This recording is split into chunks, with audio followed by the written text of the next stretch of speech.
It's Dr. Tennant's Verbal Highs. Let's start the show with Lewis Tennant. Here we go. Guests and interviews that you're looking for with creators, innovators, and so much more. For all episodes and further info, verbalhighs.com is the place to go. We've got to do this quick. I have to seal the room to get a good sound, too echoey or windy or whatever for these recordings. And essentially, I'm not hotboxing in the Urban Dictionary sense, but I'm hotboxing in the. I need to open the windows and so on and shortly and get this intro over and done with. Hi, this is episode 5 of Dr. Tennant's Verbal Highs podcasted from a kitchen bench in Kingsland, Auckland, New Zealand. An episode gets released every week, typically on a Tuesday, this time on a Wednesday. It's a long story. I was interested in whether actually people would say, hey, I'm hanging for the episode on the Tuesday, but they haven't. Thousands of you are obviously a polite bunch, but anyway, so this episode goes up, should be in your ear hole about an hour after I finish said intro. So this week's guest, a person I first saw in his main stage moniker, is that the correct term? When I thought I was 8, but we established in the podcast I was 10. These details are important. In 1987. He was at the then Summer City Festival, which was a city council series of free events in Wellington in New Zealand. Most enjoyable generally were the ones at the Dell up there in the Bot Gardens on a sunny day. And his character, a bespectacled and quirky fellow, also donned a suit, had a suitcase that would get stuck in one point in the air in a mime fashion, was called Mr. Fungus, a entertainer known probably now to, you could say, many generations of Wellingtonians and indeed New Zealanders as he travels, and also indeed other parts of the world as he has travelled even further.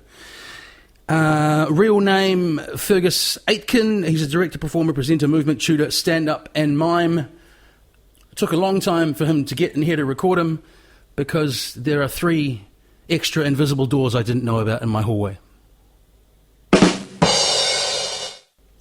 Thank you to Mr. Fairy Pants, if that's your real name, and J4N3007, if that's your real name.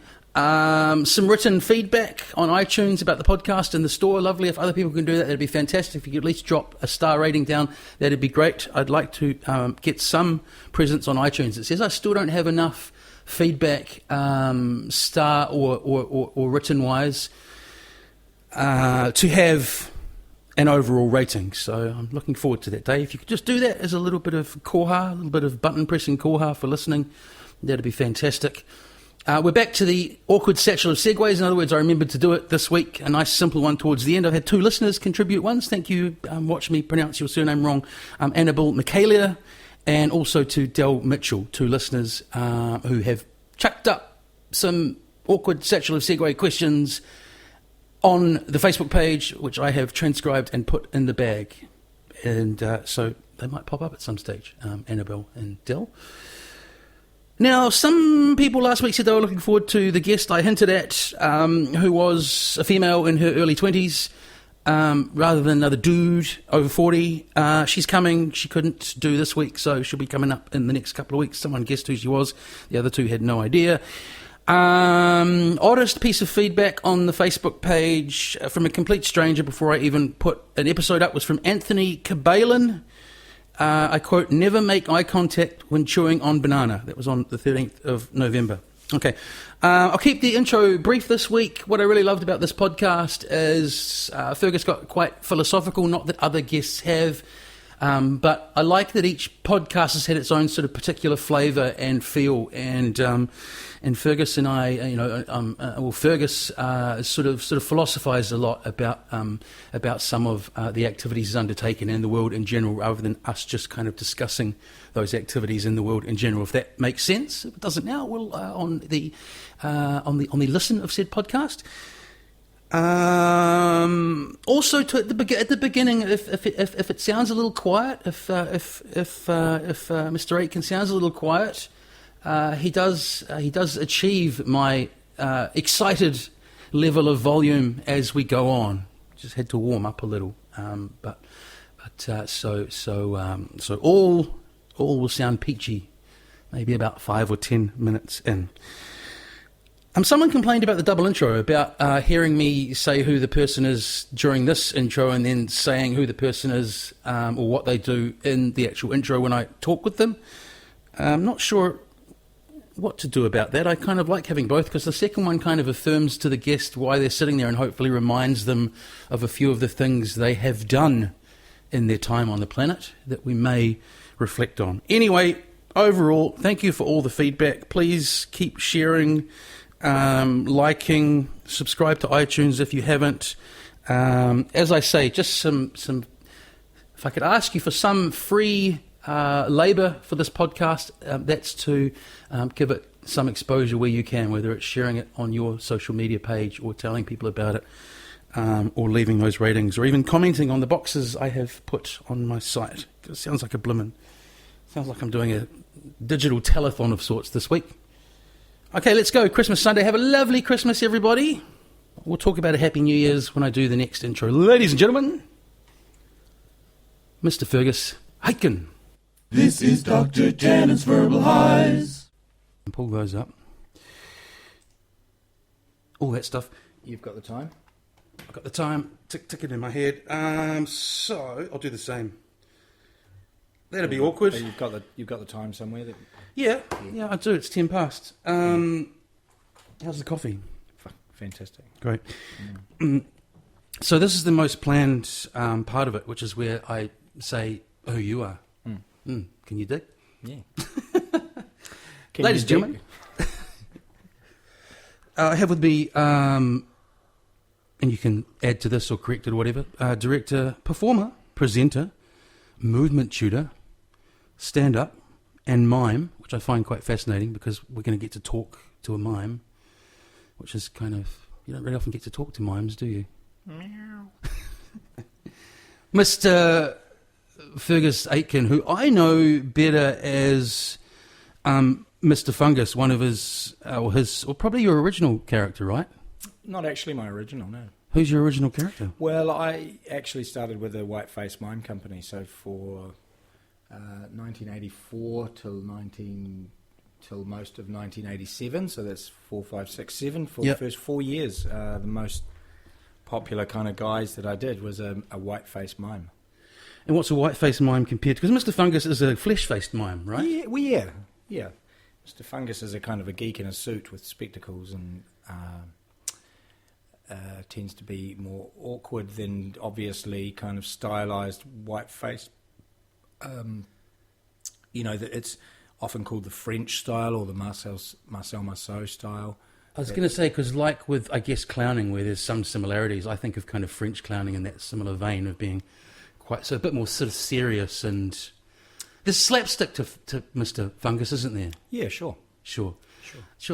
I remember, so aside from the fact that we got to know each other years later, I think I would have seen you, I've talked to you about this before, it would have been when they were doing that great council event, Summer City, in the Botanical Gardens.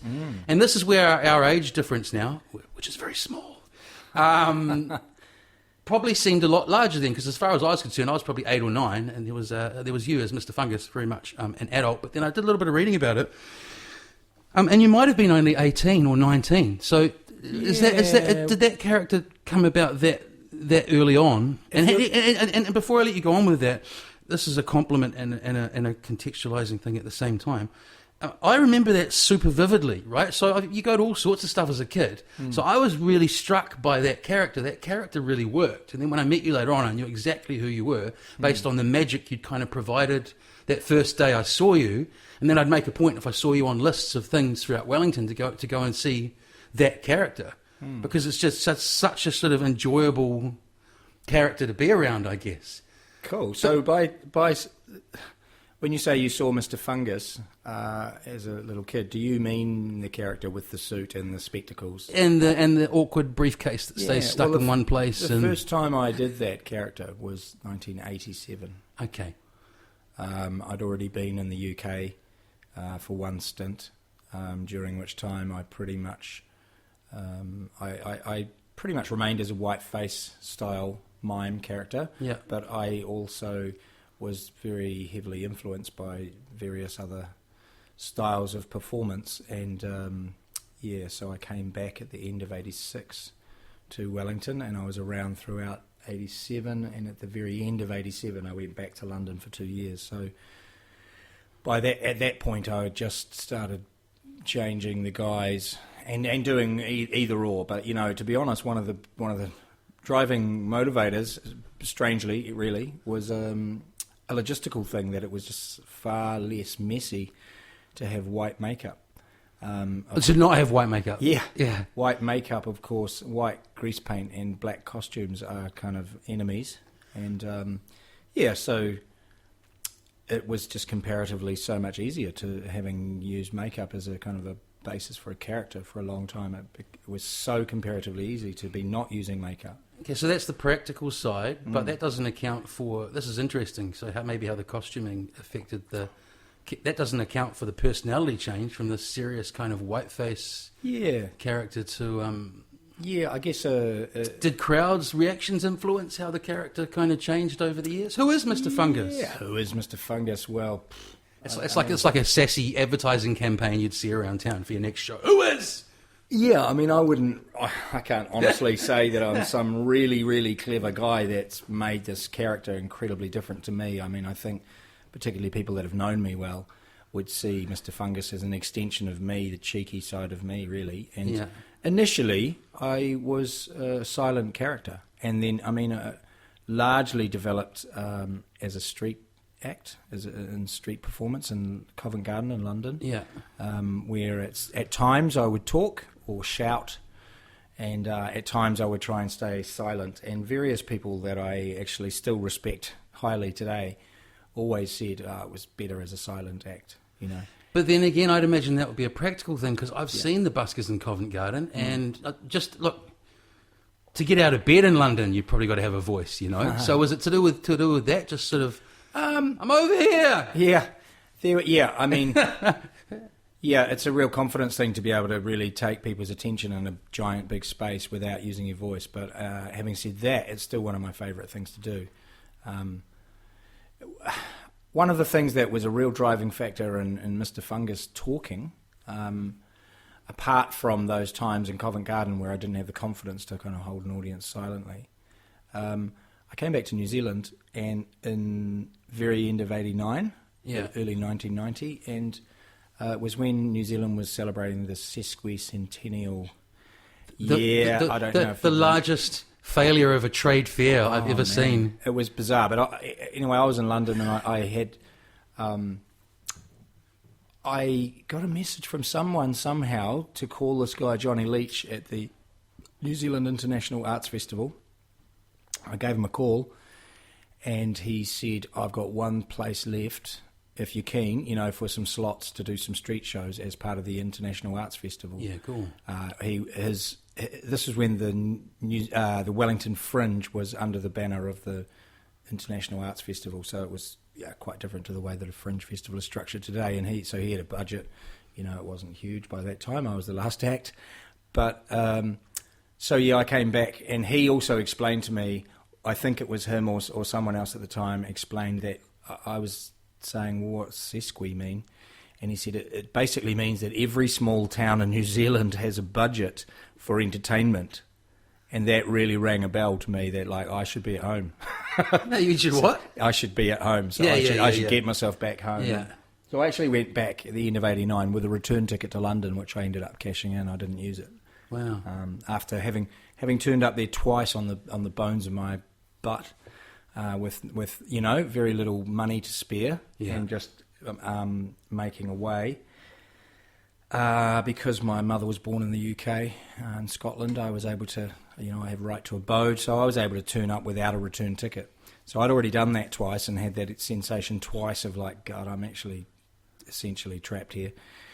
So when it came to using the return ticket from that trip home for the arts festival, I decided, I've been a very, very small fish in a huge pond for a long time. Maybe it's time to now start consolidating and, explore working in New Zealand. And I have to say, early 1990 and through the next few years, there was an enormous amount of demand. And it wasn't me that had to do the calling so much, So did that come from? So the piece of this puzzle I think you mentioned before. So there was some purse to do like small towns and stuff. So did you do kind of tours of small towns? I did a few things. Yeah. I wouldn't say that I immediately turned up incredibly organised and got onto national touring, but I did, pretty randomly. I did get all kinds of work here and there and.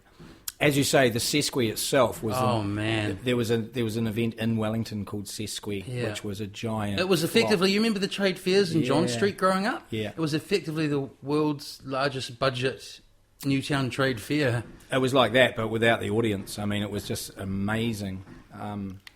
And of course, they did it at the same time as the Arts Festival, which wasn't a popular fact with the Arts Festival at the time because people, of course, just got them mixed up and thought they were the same thing. And I think it was so unsuccessful in the last couple of days. It had been. I've read about it on Wikipedia. I probably started off looking at the life of a bantam hen and ended up looking at Sesqui as the typical Wikipedia internet trail goes. Watched 3 YouTube videos on monster trucks and then read about quantum physics. Ended up. Reading about Sesqui, and it hemorrhaged like tens of thousands of dollars every day or something. And then the last couple of days, they just sort of opened it up to just at least try and get people to come and have a look. Yeah, I believe they were trying to charge quite large money for admission for these outdoor concerts that were on during the day, around the town during the working week. It was just bizarre. I remember going to a kind of a mini stadium set up somewhere on the waterfront and watching quite a famous band. I can't think who they were right now, but at the time I was thinking, these guys are pretty well known. And, it may have been the Exponents or someone that kind of big. There's 9 of you. No, I think there were like maybe 1 or 2 of us. Oh. It was really surreal. So it was a giant size cock up that, I don't know whether they actually promoted it well, I think it wasn't conceived well. My memory, you got it in the second one, because my memory of it was, being dragged along in a school group. Well, it didn't actually feel like we were being dragged along, because we're going to that big event. And, even when was it, 1990, so I would have been 13. I'm like, this is a shitter. This is like, even if you can't entertain a 13-year-old kid at something like that, it's like, it just felt like the wind was going. Yeah, it was very strange. Very strange. Possibly a good learning experience for anyone else who's paying attention at the time. Who's interested in organising events. I think I'm sure everyone organising it's probably lived in Australia shortly afterwards. I mean, it's not just about having a budget to make things work. It's about having a vision. It's about having flair. A vision that works. Doing the right thing at the right time in the right place. That's what great events are about. Well, I'll tell you, that's awesome. That hammering's just fantastic. I'm glad you can hear it too, though. Yeah. That's analogous to, I guess, say, you being able to move your character around, or even I was thinking like someone. I hate people call them dive bars now. I hate that term, but someone who can set up a venue for like 20,000 that draws lots of people and it's really cool and really fun, and then someone else who's got like $2 million to invest and creates this sterile space. You're right. It's about having that. I think Wellington in general does that really well now. Yes, I mean we know that for a hospitality venue, location's important, theming, getting it right is important, and but all elements of it, having all the right elements, affordable or the right price for the for the perception of what you're trying to do. I mean, particularly up here in Auckland, you see it possibly a little more than Wellington. That there are plenty of people around who actually do want to go and flash their money about, and but whatever it is, you've got to get all those elements right. So for an event, given that it's a one-off happening, if it's in the wrong time and place, it's not a little bit bad. It's just bizarre. Bizarre, yeah. And I was thinking, Bizarre. it's lucky though, because people love to, and I think this is toxic, and so I'm glad it didn't happen. But they're lucky they weren't around in the days of social media and stuff. Because when I was just thinking about it now, because we're talking about something that I think that's really different to now. It just sort of happened. It was amazingly bad. It got press coverage about how amazingly bad it was, but it's kind of disappeared from the consciousness. But there would have been an extra 6-month grilling via Twitter or Facebook or whatever. Yeah, in a very shallow and negative way. That's what I mean. That's what I mean. By people That's what I mean. By people I have a voice. By people who want to make a lot of noise but not actually discuss anything about. I'd how rather to you did a improve failed anything. sesqui than did nothing. Yeah. Okay, that's my new motto. I'd rather you sesqui than nothing. So I can't remember the name of the guy who ran off with all the cash, but a friend of mine actually managed to track him down. And someone ripped it off at the end as well. This is the final kind of. So the final. The guy in charge basically went back to Australia, and somehow my friend got hold of him right at the right moment when he was apparently, leaving that day, and he managed to track him down, go and turn up, and got a check, which then worked. Didn't bounce, I'm imagining him at the airport, like the briefcase, and you can see the dollar bills sticking out of it, all sure. haphazard. I also, many years later, I got to work on Sweetwater's 99, which was that classic kind of... He's passed now, that guy. Has he? Yeah, he died in the last few years. I don't know whether he was a rip-off as much as he bit off more than he could chew. Yeah. But yeah, I know people who weren't paid for that. I mean, I think he needed 40 grand to break even. 40,000 people to break even, and he had 27,000 people there, many of whom were in for free because his mates or the gang on security just let all their mates in. The gang on security. Yeah. I have a friend... Why doesn't that sound like a good way to start? Yeah, I've seen that Rolling Stones documentary. Yeah. I have a friend with who brought over, an expensive UK act, who actually, I think, has that Sweetwater's check framed because it was given to him with a Coke and a smile, and it's only worth, probably the framing, worth more than what the check was. Yeah. So if you got something. I did have mine. Yeah. I don't know what I did with it. I totally meant to do the same thing. I'm sure it wouldn't have been for as much as your friends, the well-to-do UK act. But yeah, it was one of those things, I was on the last 2 days of Sweetwater's, I think the Sunday and the Monday, and by the Saturday... I was told, look, people's checks have been bouncing. People who performed on the first day, so on you're the getting Friday. Hurry up, get to the bank. Well, their checks have bounced, so we don't expect these checks to work. So therefore, they're telling me the day before. So if you want to cancel your gigs, you can, and you're still welcome to stay and enjoy the festival. And to be honest, right at that moment, I had some brand new kind of soundtracks to try out. That's right. This is a rehearsal. This is a very expensive rehearsal. Yeah, well, it was okay. Because I thought to tie those together, because we were just talking about, whether or not at the end of the day something's magic or not. So I wasn't knocking... How do we get an hour podcast on sesqui? Well, but I knocked that not because it failed. I knocked it because when I turned up, it was clearly a depressing lemon. So with Sweetwater's, at least people there were vibing and having a good time. Sweetwater's was amazing. Great, there you go. So very amazing. Different, one of the things I saw a few really fantastic things at Sweetwater's 99. One of the things for me was it was the first time I saw Touch Compass Dance Company, and I don't know if it was where I was at the time as well. I think, or our reactions to things are always going to be informed by our personal emotional state. But I mean, I just cried for a quarter of an hour or however long they were on. I just stood there and cried and thought, this is spectacularly beautiful and poignant, and it was bookcased either side by a couple of other dance acts that were really great, that I really loved, but for some reason the Touch Compass thing just absolutely... Well, I'm interested in that because, moved me. As all my listeners, he says, hopefully, all my guests and whoever my listeners are, so it's a new thing, it's only new, Fergus, 3 weeks old. As they've heard, people who've heard this have heard me say more generally towards the beginning, is I hate to have a whole dossier on people, so I have this running joke, but it's pretty much accurate, that I look on, I Google your name, and then I look at the first 3 pages of Google, and then I stop. And so that's where I got, rather than tutor or teacher or whatever, I specifically got movement tutor. So, oh, yeah, cool. So I was just thinking of that with you being so besotted by those dance pieces. Like, are you tutoring anything when you do that? Anything near dance, or what's the relationship? Is it movement in relation to mimes? What is movement compared to being a drama tutor or a theatre tutor or a?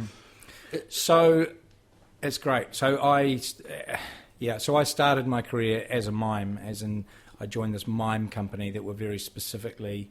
They called themselves Mime International, and they. It was what you would 99% of what they did was illusionary mime, which is that kind of French style, as in creating imaginary objects, surfaces. So the mime we know, the layman knows when you say mime. What's mime? So very much along the lines of what the layman would think mime means. To me today, mime actually means a lot more about a sense of where I am in my body, where my body is in the space, and how the space is coming alive and being commanded or occupied or being filled or not by the, for the audience, from the audience's point of view, how the space is kind of populated by performers, by other inanimate objects.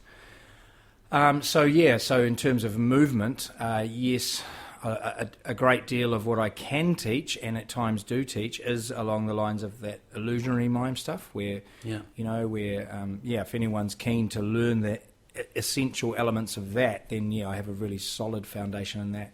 My movement work has branched off into various totally associated, but you could also think quite different kind of areas where... as a result of various kind of threads of training that I've done myself, that have eventually kind of what I've arrived at the moment, just at the moment is a kind of a combination of, personal movement analysis. So we do a lot of stuff where the old PMA. PMA. Where people get to experience some repetitive movement, for example, things like standing and walking. Really, really simple ideas, but actually going through how they are experiencing weight distribution through their feet and how they're moving parts of their body. It sounds to me like yoga, dance, mime, it's all kind of related in terms of the way you're talking about approaching it. Any performer, I think, physical training is really good. Yeah. It's really important. Like a lot of singers and actors and stunt performers and all kinds of people will say that sometimes at some point in their career they did a clown workshop or a mime workshop, and they had this really different experience of themselves that was like a turning point or opening a big door of awareness into how they present. So you talk about training and stuff. So I think I heard you're.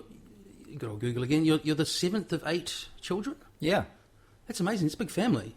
It's a big family, and it's interesting again because, some years ago I kind of started noticing that a number of other performers that I know were near the bottom end of large families. Right. Even if it was, 3 or 4 kids, but again, the second to last or the last child. And I haven't done anything like any real study on it to know if there's actually some kind of trend here. Yeah.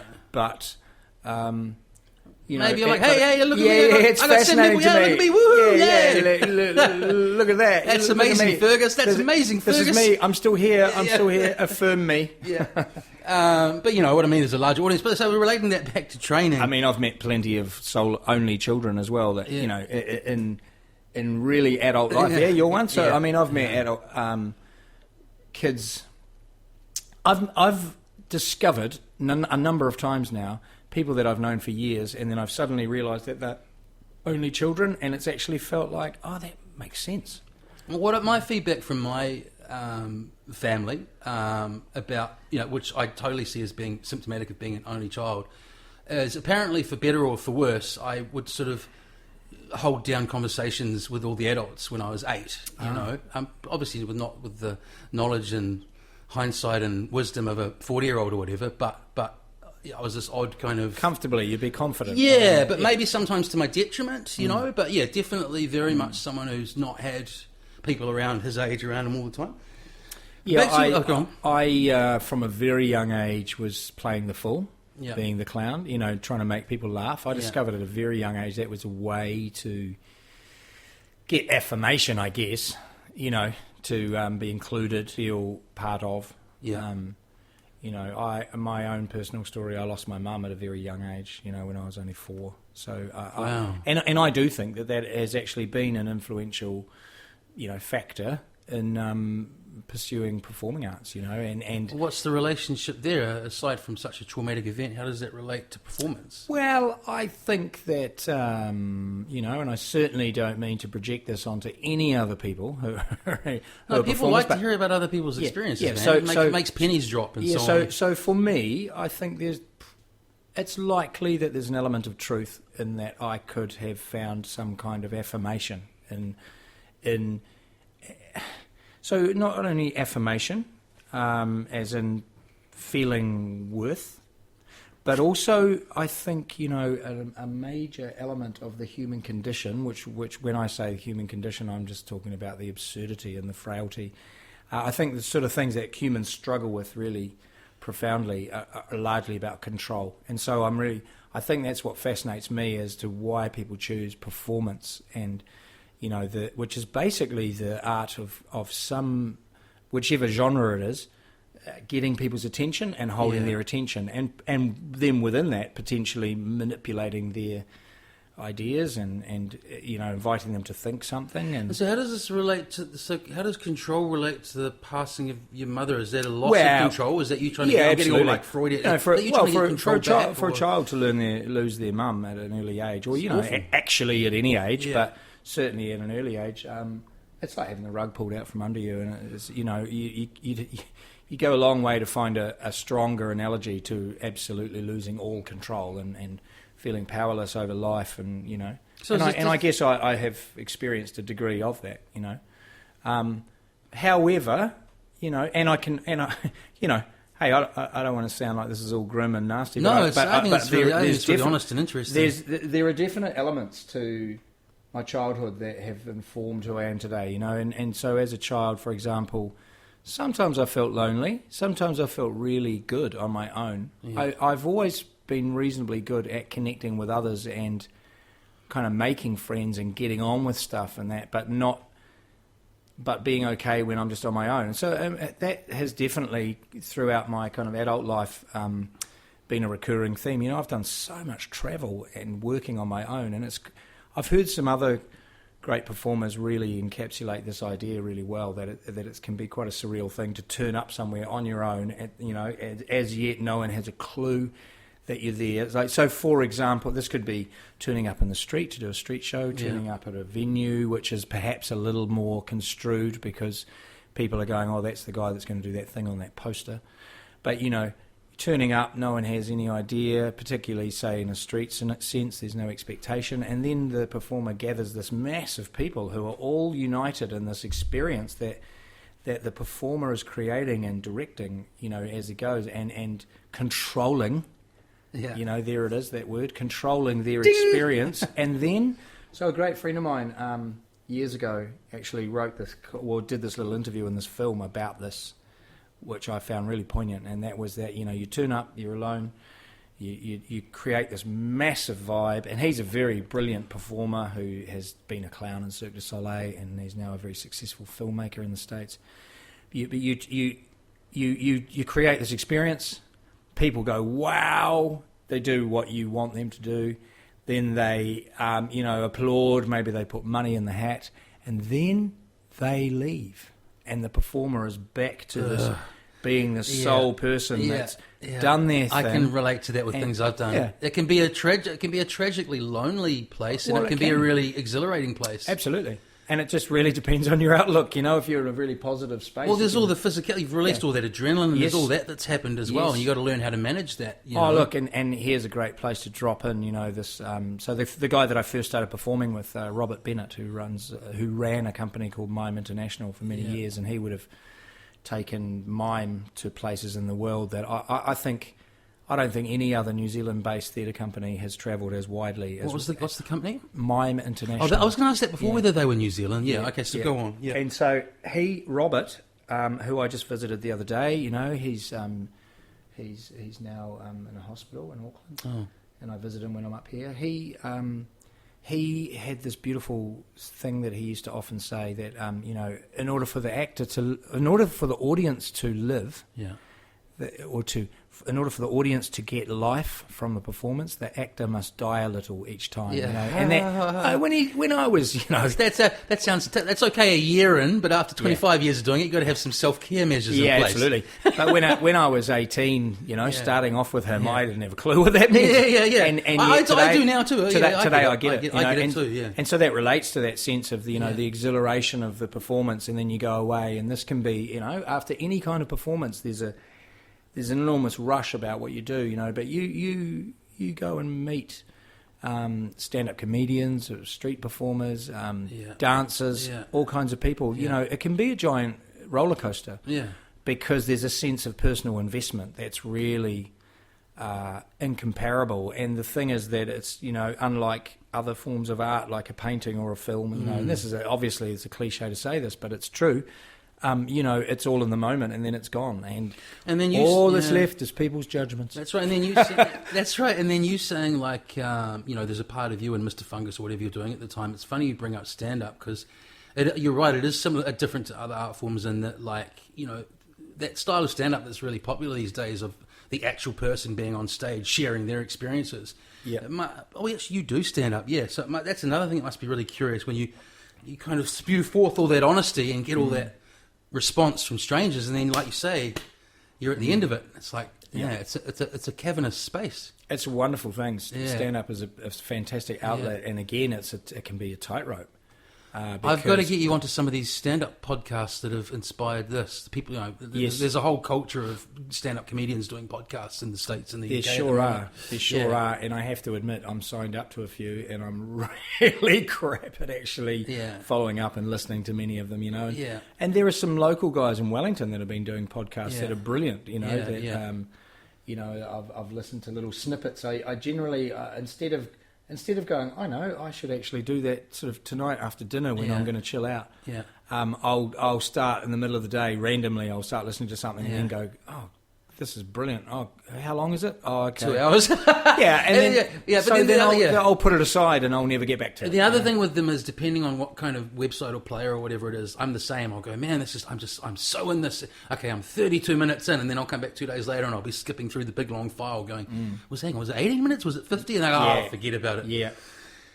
Right, so back to so I was talking about, I said you're the 7th of 8 kids. I was talking about relating that to training, and then you mentioned your mother had passed at a young age. So, now I'm going to go off a tangent again, but I'm really curious about this. So, your dad was around many years later, and you were close to him. Yeah, well, I was. Yeah, it's a really. I'll get to this other point. In 40 minutes. It's probably a bit of a nightmare. You know, I didn't. My childhood, I mean, I was very blessed in many ways, and you know, my dad was the father of 8 kids. What's the gap like? Is the oldest 20 years older than you, or 5 years? No, so there's 10 years between my oldest sister and me. So they're all still around? Yep. All 8 of us are around. We actually had a family reunion this year in February 2016. All of us were together. Wow, was that the first time amazing? In quite a long time? It was fantastic. Good. It was just surreal and amazing and brilliant. You know, how many nieces and nephews very you lucky. got? I love all my siblings, and How many nieces and nephews you got? I've got 9,400. It's like a Dr. Seuss book. God, I must be senile because I did count them. You had the family recently. reunion in a big boot. Yeah, no. I mean, don't be silly, Lewis. It was actually a giant hat. Right. And, so I did actually count these recently, and I must be really losing my shit because I have forgotten again. So there's 6. Yeah, sorry, I just realised it's a hard thing to answer when you're dealing with that many. I have 11 nieces and nephews, and I have 3 kids of my own. So there's 14 in total. Yeah. And it was, so for that reunion, was it the first time some of them had all met together? Yes. Wow. Yes, there was a bit of that. I mean, and there were certainly things like the kids were a bit older. They wouldn't have remembered meeting one another. Yeah. So not all the nieces and nephews were there, you know. Yeah. But yeah, it's lovely. You know, when one of my older sister lives in Melbourne, and so she has 3 great boys, and you know, 2 in Melbourne, 1 up in Albury, Wodonga. Yeah, you know it? Yeah. Well, I lived there 6 or 7 years. Melbourne. you? Yeah. Yeah, right. Yeah. Right. So, and I love going to Melbourne. I think I've mentioned to you before. And so I love catching up with those nephews, and you know, they've done incredibly well. They've got themselves, you know, beautiful wives and gorgeous children, and you know, they've got you know, their wives are seriously great mates that, you know, they really thrive and get each other and live healthy lives. And But the partner is the best friend. A lot of people still don't get that. Oh yeah, you know? yeah. Hey, so I'm going to have a third or fourth attempt. He was Mr. worried about coming over and talking for a long time, and I can't even get to the key points I want to get to. The banter's so good.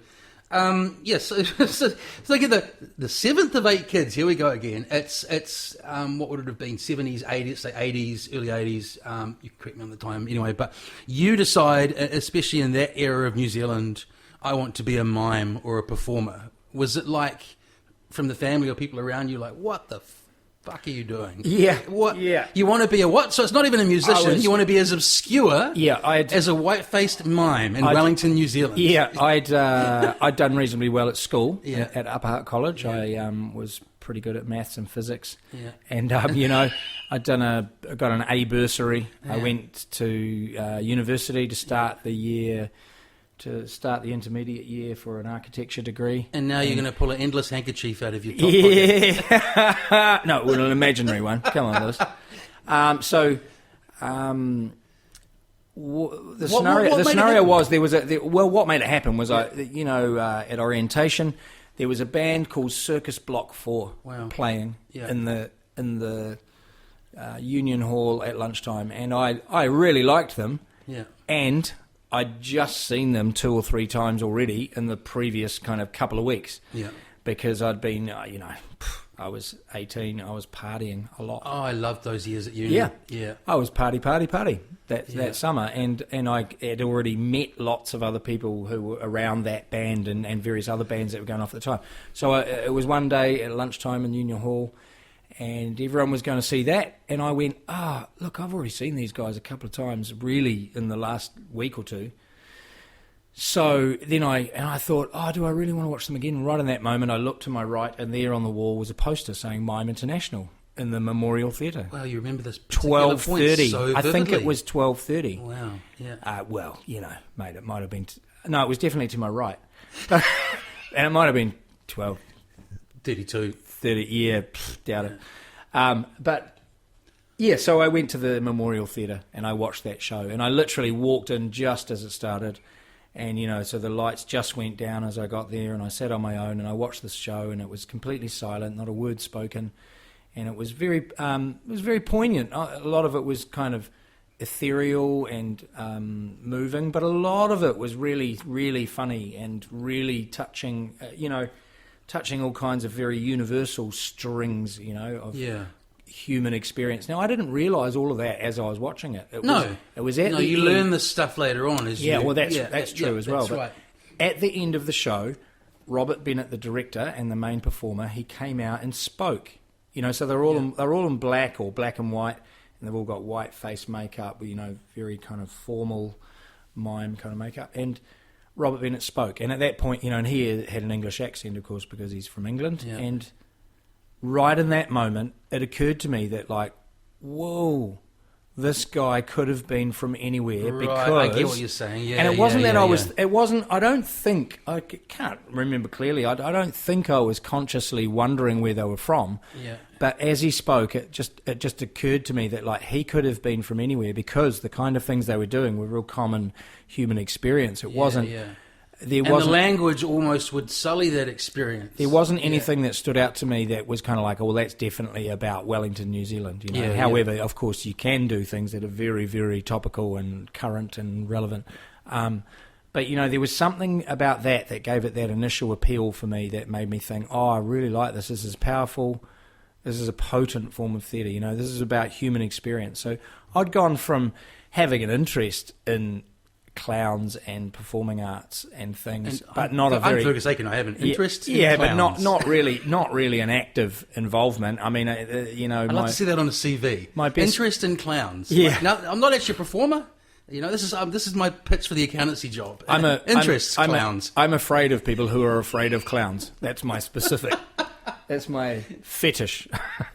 So my best mate, in about the sixth form, he's still my best mate now. Yeah. In about the sixth form at school, he, which is year 12 now. Yeah, something like that. Yeah. When does it stop? 14? 13? I don't 13. know. You got kids. So he suggested to me that joining the choir was a great way to meet girls. And he was bang on with that. And so, I was in a choir for a year or two, and that was, I think, probably, and I think in my seventh form year I was in a play at school, and I got to play the drunk guy, which of course, when you're that age and we're all experimenting with kind of alcohol already at that point, and getting the laughs, getting all my mates laughing like drains at me pretending to be drunk on stage, that was intoxicating and addictive, Because you did say that, I noticed, again, my minimal research, that, you seem to very much put a carbon date on when you became a performer, which was 18, and so I was going to ask that, but you've already covered it. So you weren't completely just the maths science student when you saw these mime guys. You're saying that you'd already started dipping your toes kind of the year or two before. Probably dipping my toes. But you weren't like a drama guy from a little kid like me and my friends were. No, I was I was sort of thinking, well, whatever it means, I guess I'll go and learn to be an architect, By the way, and with no idea of what I would do, but I it's not like I thought, I really want to be an actor, but I'll do architecture instead. There wasn't a lot of conscious choosing going on, but so as you say, it was a weird choice to make, and then what I've been leading up to with this story is that there was a cut-off point for the bursary, that if I withdrew from the course by a certain date, I'd still qualify the following year for that bursary, which I can't remember how much it was, but it was something, a few $100s a year. It wasn't actually a lot, but. But back in 1984, Lewis, right, that was a fortune. That's right. So I went to the head of maths, was the guy I had to go and talk to, and he said, "So why are you leaving the course?" And I went, "Well, I'm going to become a mime." Because of the era too. You talk about the early '80s. Saying that in 2016 is probably going to be safer than you're going to be a bloody what? He said, a what? A miner?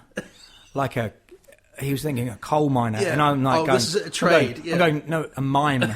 A mime artist. Yeah. And then I think I may have actually done the classic glass wall, and he just looked at me like, oh my God. So what you're telling me is you're throwing your life down the toilet. So you want to withdraw from this now, so that when you've realised what a mistake you've made, you'll come back in time next year. And so, which I never actually did that. But it was very.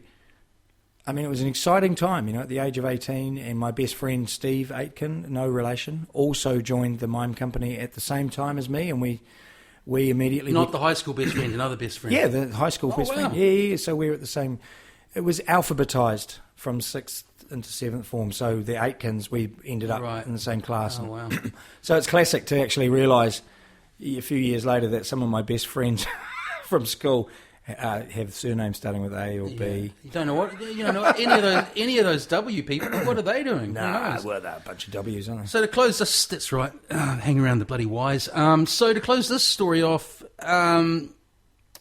you or the other Aitken might have been really crap. So how do you go from, wow, I've seen these guys and I really like this and they're really polished and amazing at what they do, to actually getting a foot in the door with them? Well, Robert led a workshop immediately after that show, and you did it. Yeah. So I did that and showed kind of enthusiasm and potential, and I came back to our flat, or squat as it was at the time. I believe I was actually living in a squat. Yeah.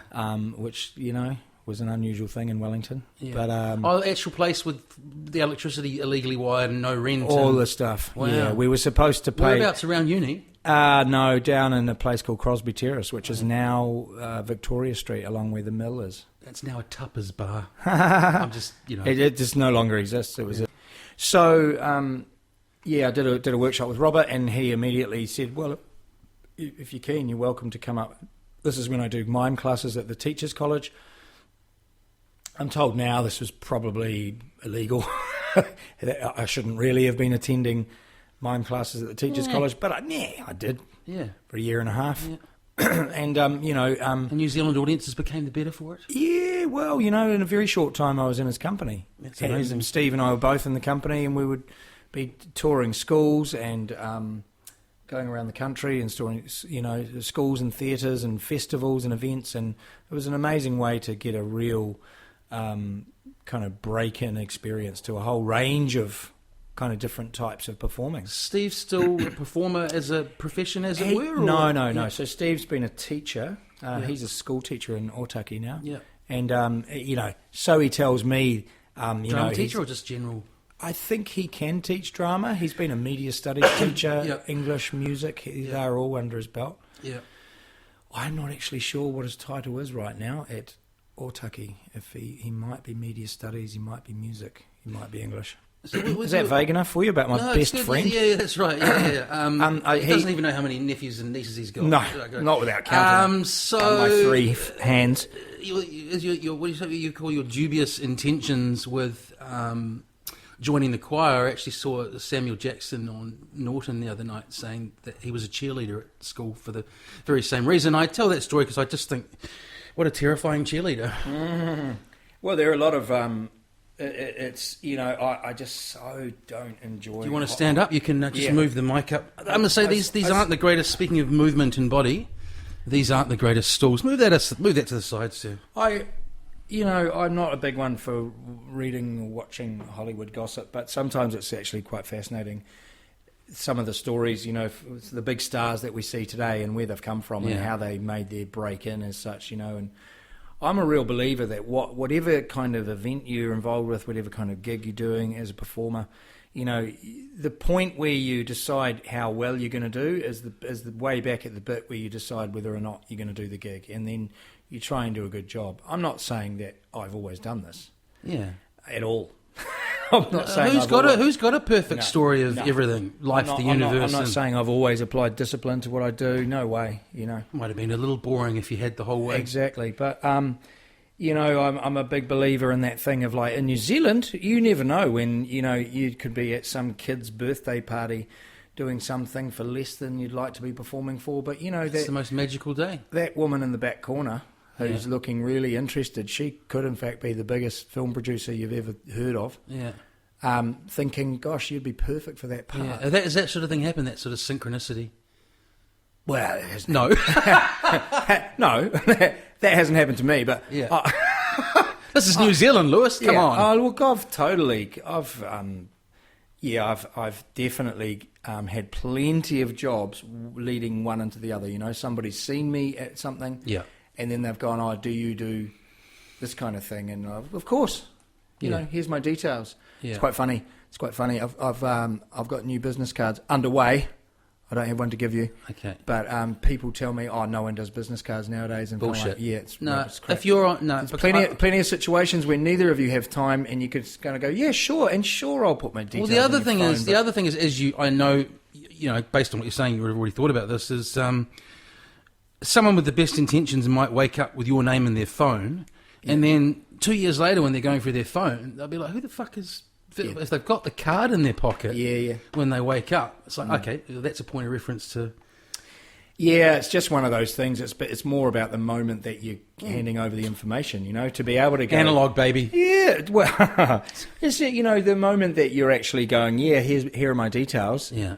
Can I get yours? It's almost like then if they don't have one, you've got the license to kind of go, cool, can I just grab your number? Yeah. Yeah. Or can I grab your email address is probably more likely to happen, with a corporate or whatever. But that networking thing, jumping on the moment, you have to be so onto it. Well, you're a performer. You're in, like a lot of performers, you're in a gig to gig based world. So that's right. Tentacles. Yep. So I mean, something that I think I've talked to you about in the past as well is like you get these classic scenarios.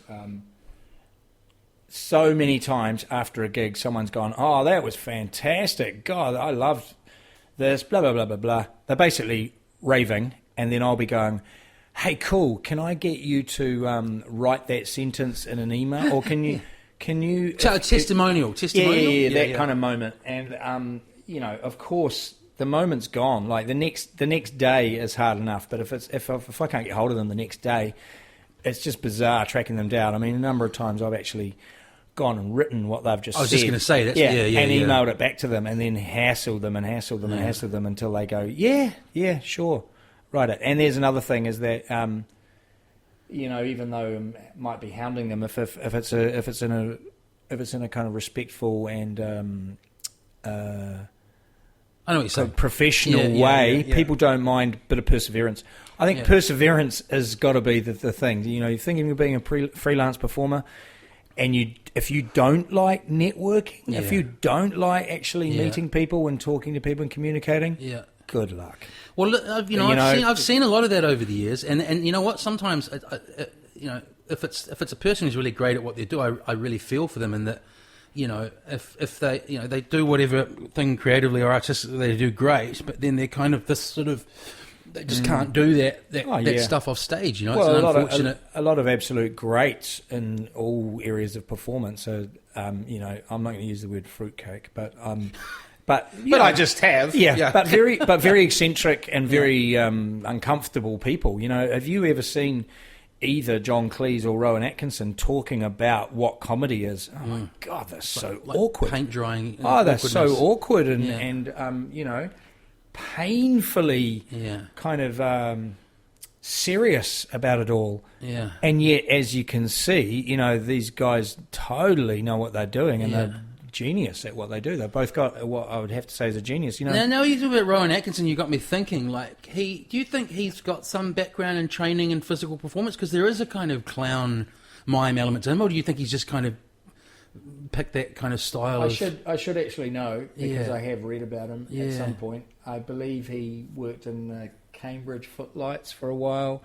I believe because that early Mr. Bean's very, very cool. The later stuff's a bit sort of shit, and he's kind of pulled the boat out too far. But this is not a great moment to quote me on my knowledge of Rowan Atkinson's history, but I know that he did some kind of comedy drama type stuff with a few others that early on that are probably also well known people to us. One thing about Rowan Atkinson that I know is that at the point that he was going out on his own to be a performer, he was also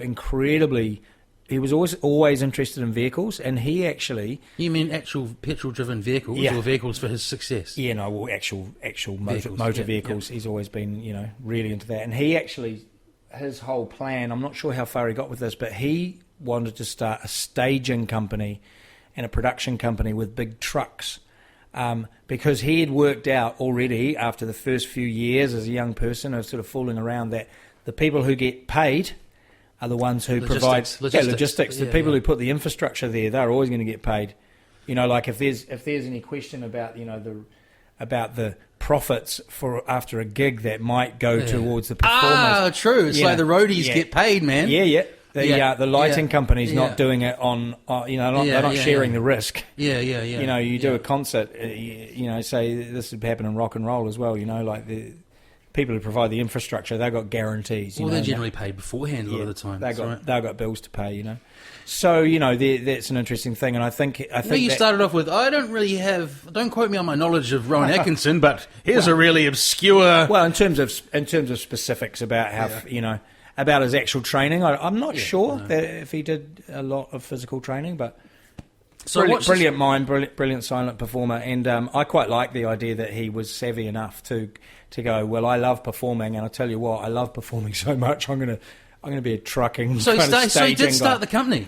I'm not sure how far that got, but then at that time, he went from relatively obscure to really picked up big time quite quickly. Blackadder and stuff like that? No, that was a bit further along the line. Yeah. Oh, really? Yeah. Because I've seen that amazing stand-up of his earlier on. The first TV stuff that I'm aware of with him was Not the 9 O'Clock News, which was huge. That was when Griff Rhys-Jones and Mel genius Smith cast. And Pamela Anderson. Just a genius cast. Yeah, the funniest thing for me with Rowan Atkinson was a sketch in that show.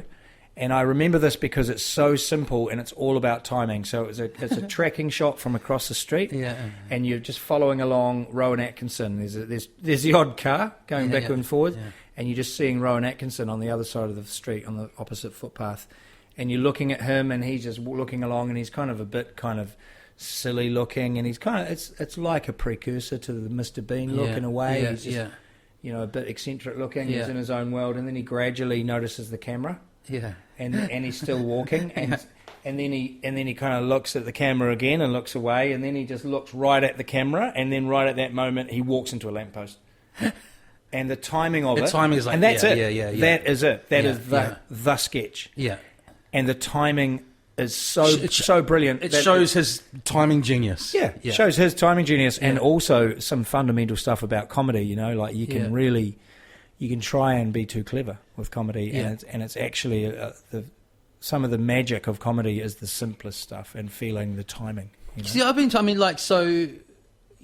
whole timing thing, it's interesting because this applies to lots of different kinds of performance. I'm interested in this because I teach now, and I often think about how much, how do I put this? How much can you train someone who doesn't kind of naturally have it? So what I'm getting at is I totally agree with teaching and training and so on, and learning the craft, and so I'm not going there. But do you think if you pick certain kinds of performance, there's a part that you kind of naturally have to have? Like what I'm getting at is if you don't sort of have comic timing as a kid, will you ever be a good stand-up comedian or a comedian? There's something. I don't know. I think there's something natural in these things. Yeah. Sure, you can say that. And I think training brings up what you've got already. Sure, but I think someone who's got, well, far be it from me to even attempt to answer that. But then maybe we intuitively, because I don't know. I mean, it's certainly I get what you mean. Yeah. It seems that a lot of people just have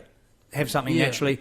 You see a lot of people trying out their first one or two stand-up things, and all the other stand-ups are looking at each other going, what? This is their first go. Oh, my God. This. I tell you, if this person is encouraged, they could be amazing because they are like a rough diamond. And then there are definitely people that get hooked on the idea and don't seem to have that kind of essential X like I was saying, like the person who wants to be in the band and they play and they play and they play and they play, but they're not. But then it's interesting. It's interesting as well because it's definitely diversified and expanded a lot. And so, I guess what I'm saying is that as the industry keeps expanding and growing, the taste for it and the audience grows. And so, there's a wider range of comics now in New Zealand.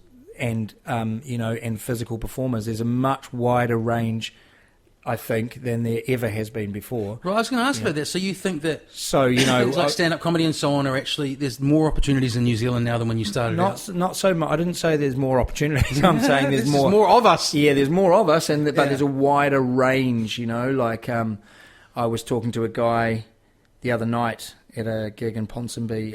Brendan Lovegrove does every week. I want to have him in here actually. You're going to have him brilliant guy. And what a wealth of experience. But every Sunday he does a weekly show at Little Easy in Ponsonby, and I was up there, and there was a guy, Todd Hanford, that has only recently come back from 15 years off.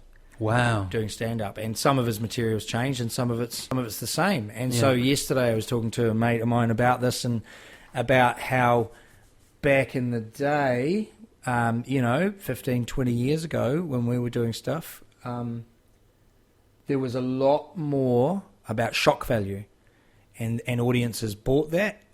What do you mean, like your hand that pops off? No, more about, Oh, hang on, we're talking stand-up, not Mr. Fungus. Yeah. So people that were just being absolutely shocking. And how many swear words can I get in? And, and how filthy can I be? How filthy can I be? And it's sort of interesting because, when you talk specifically about stand-up comedy, some people definitely kind of think the ruder the better, the more shocking the better. And some people as long as the rudeness is really clever. Yeah. Or some people will have a very opposite feel to that, and they'll actually go, ugh, stand up, I don't know. And so, it's obviously what I'm, what I'm actually getting at here is that there's such a diversity in taste, and there probably always has been, but now there is a real diversity of artists offering different tastes. So, one young guy that I really respect and I admire him, I think he's really creative. His name's Aitken Hutchison. Is this in New Zealand, in Wellington? Yeah. He's currently in Auckland, but he's sort of between Auckland and Wellington a bit, but he's based in Auckland at the moment. He had this great chat with him the other night, at this gig in Ponsonby, where he would rather people didn't get him than they were offended by him. So he doesn't want to go down that road of being offensive. And, you know, and I really admire that because in so many ways you could say it's a very easy route to go. So he's working clean. Cleanish. Having said that, some of what he was talking about, I sort of thought, okay, this is still not a kids' show. Well, that's what I was thinking, because if you think internationally who's successful, I actually think it almost would be a greater skill and achievement to work 100% clean. There's not many big comics who every show would get a G rating from the not a G rating. It's still adult, but PG. But there are still some very dick balls. Have you seen Michael McIntyre, for example? No, English guy, very, very. I will though. I'll have a look. Huge. Danny Boy. Yeah, I know Danny Boy's not completely clean, but again, he's not filth. No, he's not it's funny stories. Yeah, it's funny. What is what's absurd, what's ridiculous about us. Bill Bailey, comic genius. Oh, man. Now, Bill Bailey very rarely swears, and he's not out there going on and on about sex. In 99, whatever. It's not a kids' show, but it's absurdity. Sometime in the late 90s, when, obviously before Black Books and stuff, obviously before most of us having the internet, when I was doing the Brekkie show, I got a season pass to the comedy festival. Perks of a job where you earn next to nothing. Sure. But, so I went to this. This guy's a performer with a grand piano. It sounds interesting, and it's one of those distinct memories. In Auckland, Wellington. I was doing the show in Wellington. So Bill Bailey in the late 90s did a show at the James Cabaret. But my point is, I had no idea who Bill Bailey was. I remember that show. Right. Well, I remember it as I'm sure, like you, like me, have seen a lot of people do a lot of different performances throughout your life. Yep. And I just remember going, this guy is just stunning. This guy is on some level. He's creative, and I think the word creative savant kind of piano player. Yeah. Really you amazing see the footage skills. when he does at Glastonbury and stuff with he's got all drum machines and yeah. I saw Bill Bailey at Glastonbury. Wow. and I want to go back. I told you I had faith in you. We're nearly there, mate. Really? Yeah. Time goes fast, and how much longer? Well, we're at about an hour now, so maybe another 10 minutes. Yeah, cool. 15 minutes. Yeah, cool. I wanted to go back because this is again something else I watched the other night. You're talking about the brilliance of being able to convey so much in silence. Actually, it was when you were talking about Mime International and how he had a British accent, and you were like, oh wow, he could have been from anywhere.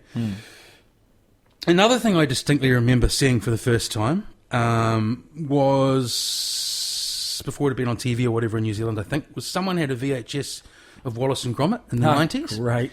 And so what I didn't think about until the other day when I watched this Aardman doco is great, by the way. It's a history of them and why they're so brilliant and stuff.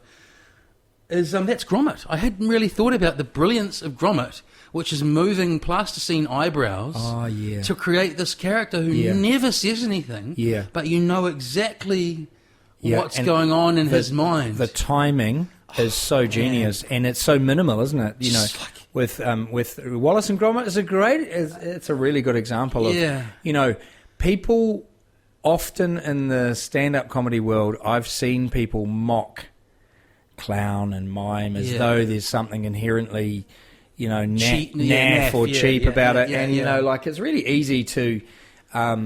No, I think it's harder, man. It's very easy to use examples of things that they don't like as a way of kind of trying to denigrate an entire genre, an entire foundation basis. There's no question that we could all think of, we could all think of an opera singer that doesn't sound as good as the other opera singers, and does that mean that because we believe that actually proves that opera isn't good? I mean, my way of looking at it is that if I'm not into something, I don't listen to it or watch it. But who the hell am I to suggest that, that any particular genre is better than another? I remember seeing one of the brothers from Oasis, It would be Noel or Liam. Yeah. Who's the crazy one? I don't even know. Who's the crazy one out of them? Are they both crazy? I don't know. Oh, God. Yeah. So, which is the more pretentious one? The older one, is that Liam? Is it Noel? I don't know. My knowledge of Rowan Atkinson's probably better than my knowledge of... So, and he just says something like, oh, jazz is fucking crap anyway. I think he says that sort of stuff about rap as well. Says something like, jazz is just fucking crap. Yeah. And at the moment, I saw that and I just thought, and you're such an outstandingly original, creative positive force on the planet, that we should really listen to that and kind of we should accept that actually all those, hundreds of thousands of people who have enjoyed any kind of music that might be lumped under the term jazz, they're all wrong. Well, I'll tell you this, something someone said that really stuck with me, because I already knew this, I just didn't have a way to verbalise it. Someone once said to me with that whole writing off whole genres, be it mime or jazz or whatever, well, let's stick with the music thing. They're like, that's musical racism. And I said, what do you mean? And it's like, well, people who discount whole sections or styles of something, to me, this is to the person, it's analogous to racism. It's closed-minded. It's taking one example of something and going, if this, and this, and that are bad, then all of that's bad, and I don't like it, and I like this, and this, and this. Really kind of, So they're basically, what I'm getting at is basically both are really closed-minded attitudes of. It's quite interesting because, what you're getting at is the idea that anyone critiquing something is basically going, well, I don't like it, therefore it's bad. I mean, how narcissistic is that? That's right. It's narcissistic as well. It's closed-minded. It's naive. Absolutely closed-minded. It's shuttered. It's very naive and like, hey, open your mind. You never know. You might actually enjoy something. Yeah. But also, it's interesting to me in terms of the comparison between music and say live comedy. I believe that there is plenty of that musical racism around, but the people who do it, it's perhaps like and this is a stretch here, but it's perhaps like a comparison between Kiwis and Australians. A lot of Australians that I've met don't actually realise how racist they are, whereas some of the Kiwis I've met will kind of like make a sneaky racist thing, and it's like I love that. I'm not meaning to be racist. Yeah, I'm not meaning to be racist or an ignorant fucking idiot, but check this out. Yeah. Have a seat because I'm about to disgust you. But, I think that, so in the way that a lot of Kiwis actually will make a guarded kind of racist comment, they'll couch it in a way that kind of like, and they'll be very careful about how they're saying it.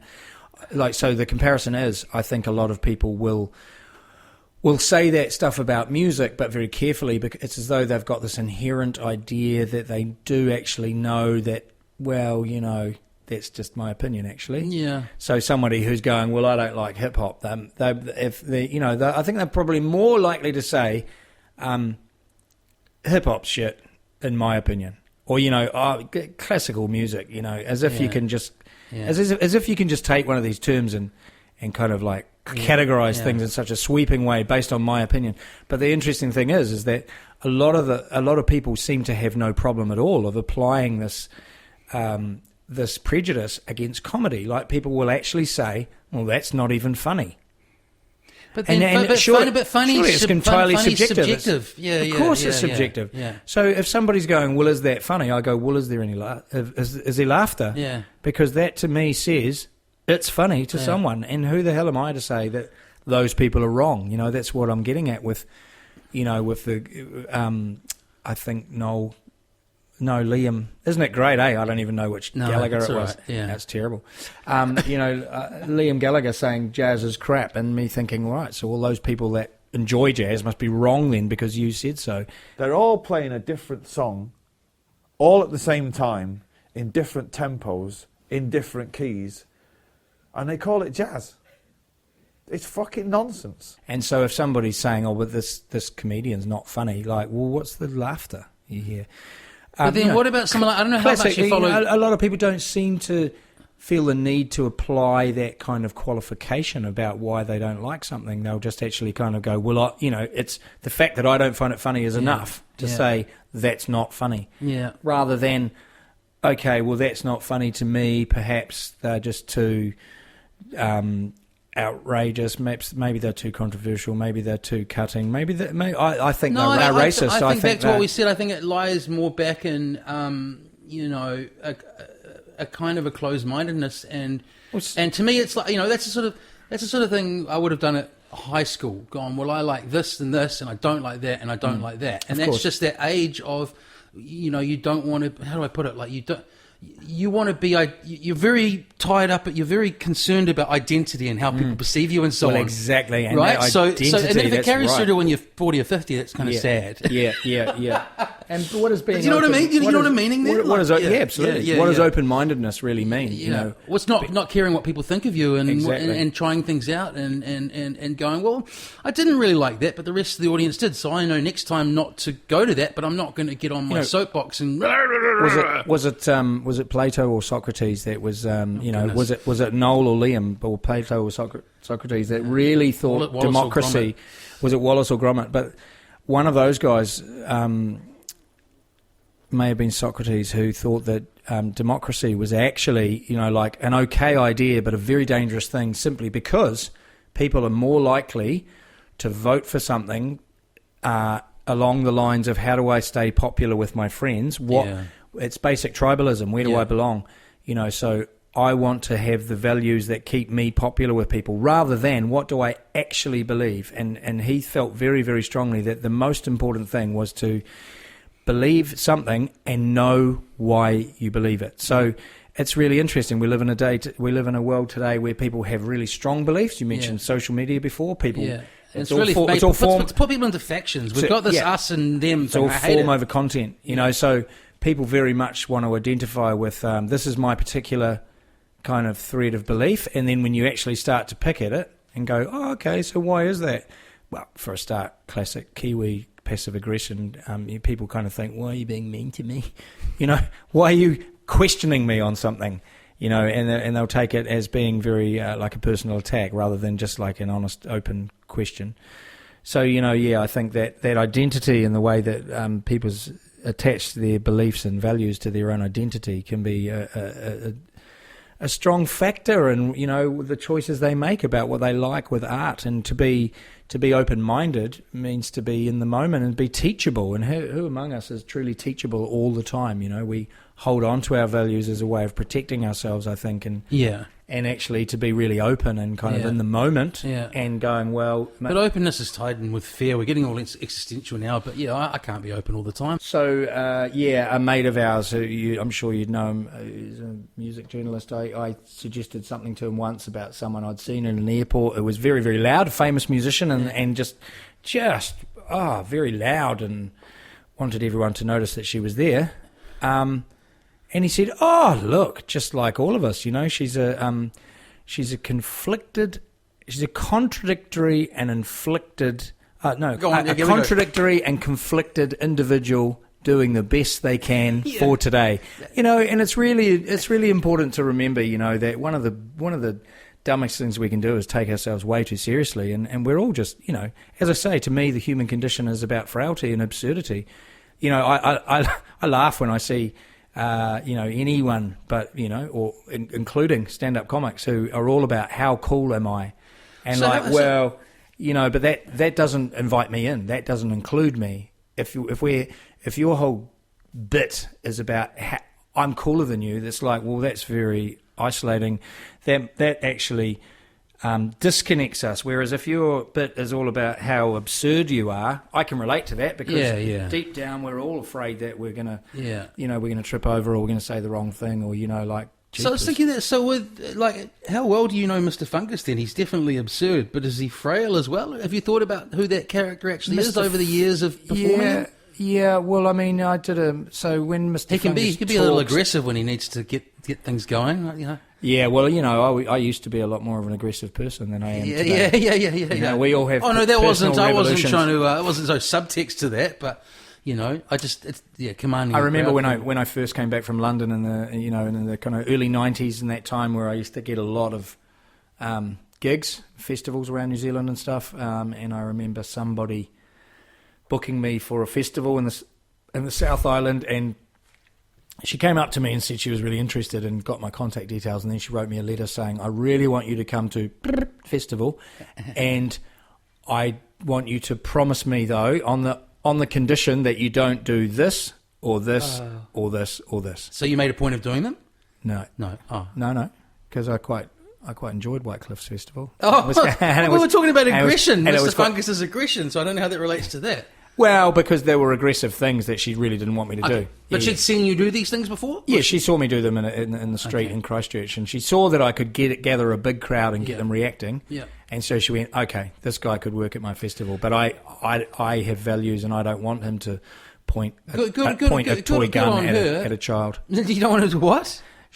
I don't want him to point a toy gun at a child. And looking back, I wouldn't do that today. No. But, that was a gag that I pretty much stole off a friend of mine in London, and it was huge in London. But it wasn't a smart choice here. At least isn't a knife, geezer. Yeah, there are definitely cultural things as to what's appropriate. But you know what? In your defence, and good on her for laying out those boundaries. But maybe what she didn't understand is what I immediately thought is, well, at a festival, you have a captive audience. I think you do have to be more aggressive in a street environment because you need to draw that crowd. You need to keep them engaged. You need to keep them in line. So the way I see it is I don't know if I'd call it aggression, but if I was doing what you do, my spidey senses would definitely be, I think, a lot higher in a street setting because I feel like it's a lot harder trying to keep it all together, right? You don't. But it was probably a good thing that she laid down those boundaries, though. But it wasn't just like these are my personal values for her. It was also like it wants the festival to work out. This won't work at this festival. She doesn't envisage a festival where small children get.